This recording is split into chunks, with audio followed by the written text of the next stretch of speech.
So I went ahead and I had this vent custom made because I could not find a good sturdy vent anywhere that would fit on my Scamp trailer. I even got one from Scamp, and it was actually a ½ inch too short, and it was about 3 inches too tall, and it was really flimsy, and they said that's the only one they have for the oven vent. So I went and had this one custom made. So see what they did? They laid out a design. You spray this dye on, it's like a spray dye. Then you could lay the design out with your scribe. And then they went ahead and put this in the louver machine, and they punched out 20 louvers for me. So what I'm gonna do, so this white stuff is actually plastic, see?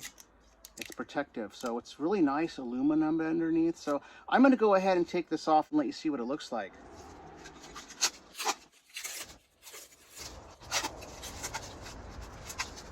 I had it made at in a shop in Escondido, California called Hot Rods and Custom Stuff. And see that? They did a layout. So you spray this dye on the aluminum, and then when it dries, you can scratch. There's a tool called the scribe, and you can scribe your measurements in there and mark everything up. And then when you put it in the louver machine, you'll know where to pop the louvers, see? So you pop them from the back, and then when you flip it over, it looks like this.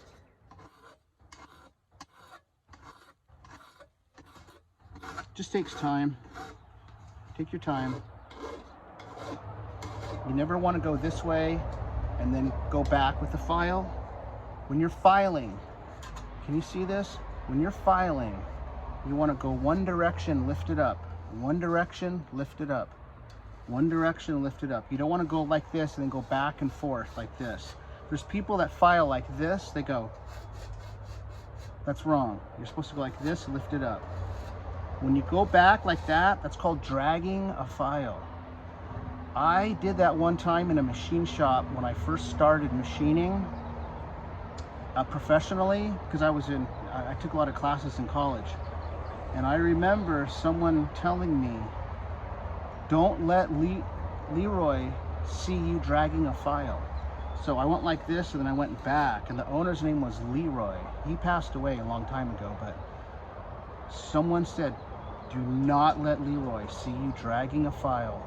Oh boy. So anyways, and I was like 22 years old, 20 years old. Now I completely know what that means, because if you look at a file up close, it's just like these little, you know, it's tooled at an angle, and it's made to cut, but it's one direction, like a saw blade.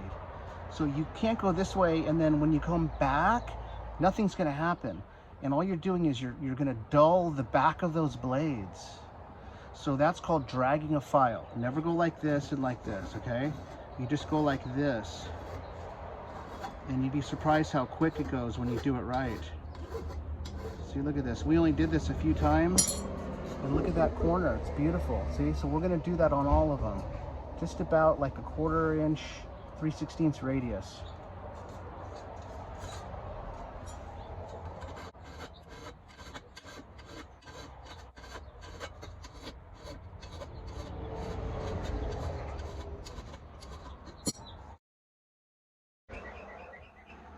Now what we're doing, we're going to get rid of this beautiful shine. See that? And the reason I'm going to get rid of the beautiful shine is because I want it to match the rest of the aluminum features on my trailer. And I'm not going to paint this.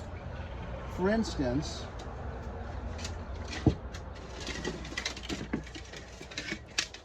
so I had polished this aluminum frame, and I kind of regretted it because it looked like a mirror and you could see every little ding on it. So since then, I kind of unpolished it, okay? I took the luster off. I like delustered it chemically. So I'm gonna probably do the same thing to this. See how it's a little bit shinier? Same here. This used to be super like chrome, and it looked horrible because you can see every little scratch and ding in it. Now it's more muted. Here's some of my window tracks. I got to put all these together so I can put the windows in when I get the trailer back. So I got all these little pieces, and what I've been doing is I've been giving them this special finish that you do by, see that finish? It's not chrome anymore. It used to look like, you know, like a mirror, but it showed up everything. And what I do is I get a little bit of WD-40 and then I put it on a piece of steel wool and I just kind of rub it around, and it gives it like this muted finish. It's beautiful. So we're gonna go ahead and do that on this right now.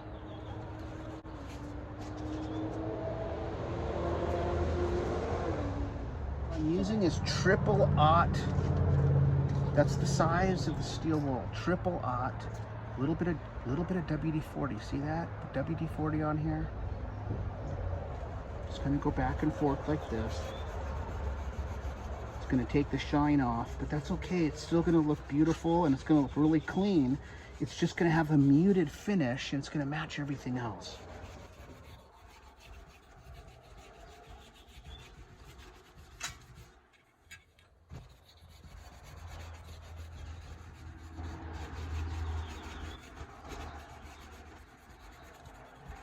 I'll show you. Let's take a look-see.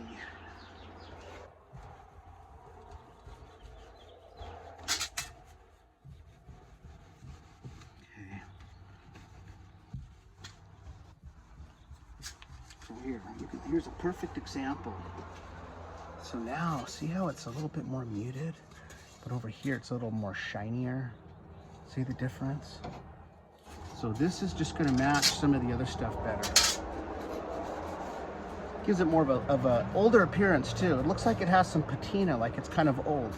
This looks like it's brand new. When you look at this in person, it looks like it's really kind of old because it has like little swirls and little buff marks. And it already looks a little bit aged, and that's what we're going for.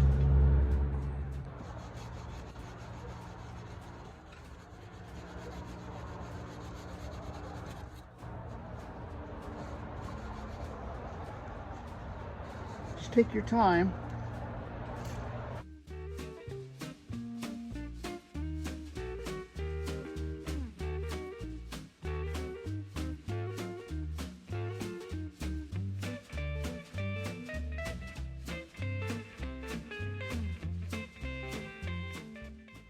Like I said, little swirls and buffs and little scratches, but they're not going to be deep scratches. They're going to be like you can almost barely see them, but it just gives it the appearance that this has been around as long as the trailer.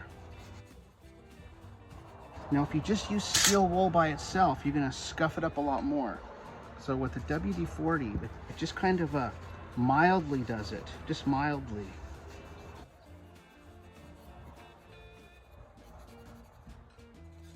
All right.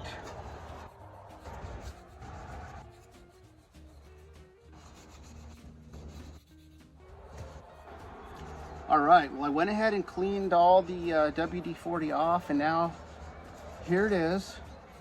It just looks a little bit older. It doesn't look, like I said, you know, like it's brand new. It has like little, you look at it at different angles, you see like little marks and stuff. But anyways, it's very clean though. There it is. So we're gonna go ahead. Like I said, as soon as I get the trailer back, I'm gonna do all the body work. It's gonna get painted May 8th, Saturday morning.